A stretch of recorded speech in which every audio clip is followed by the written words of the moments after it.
So that was the problem with Morsi. It was not, frankly, that he was a good president or a bad president in terms of efficiency.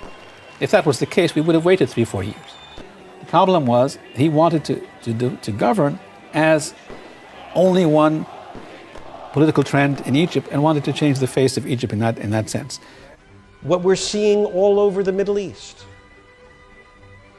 that the liberals, the moderates, the people who wear ties, the people who know about civil rights, the people who talk about democracy, they brought people into the streets when this first started.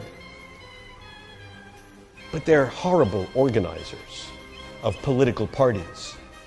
They have no experience. They don't know how to talk to the masses. Morsi was elected through a democratic process. He did not, however, govern democratically. The essence of democracy is inclusiveness. You need to include all the people to feel that they are nationals of the country, even if they are in the minority.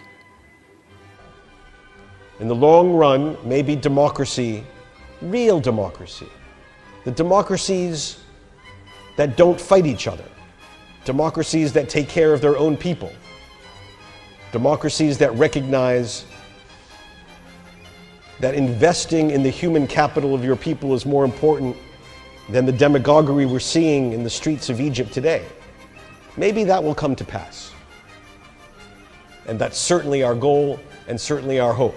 I know Europe does not need me to remind them of democratically elected leaders who did not turn out to be Democrats. But I say this respectfully. We need to learn from our mistakes of our friends. When anti-West, anti-peace, anti-Zionist, anti-American leaders emerge after moments of great hope and optimism, as we saw in Cairo, we will see. The problem with the last time, with President Morsi's election, wasn't that he was a good or bad president. Every country has good or bad presidents. There were two problems. One, we did not develop a constitution that reflected the people of Egypt. It was done basically by Islamists. So we didn't have checks and balances in our system, where if you elect a good president, he uses the checks and balances to the utmost. If you elect a bad president, the checks and balances control him. The Salafis in Egypt are participating now in the political process. They've joined what we call the Committee of 50 to establish the constitution, and I hope and encourage them to participate in that process.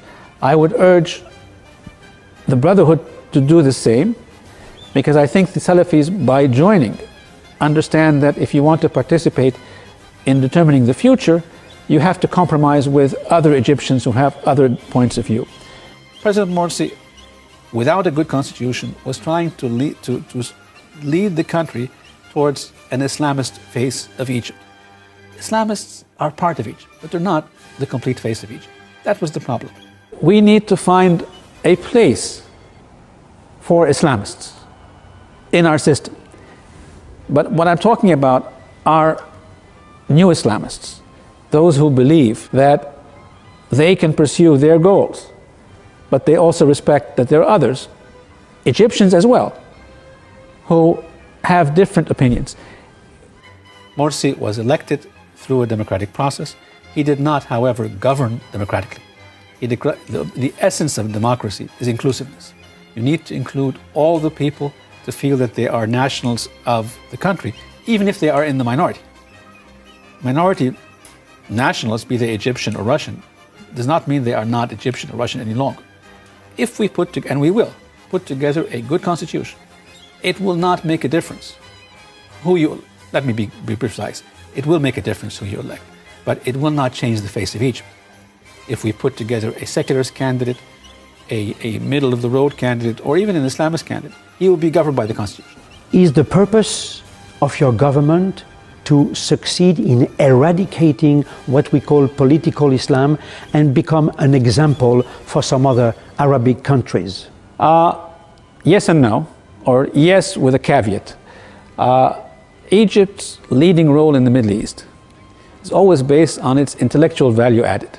It hasn't been based on money for a long period of time. We have been the source of arts, theater, intelligentsia, Not the only source, but the major source in that, and that's frankly how we can lead the region again. I very much agree with how you asked the question. We want to be a model. We will not promote our views and force them on others, but we want to lead by example. My own view is that will be at best 10, 15 years down the road. And our great challenge is how to survive that period and how to help those countries pass through what I fear will be a dark moment of Islamist governance or certainly Islamist influence until maybe, just maybe, they emerge in a more enlightened way.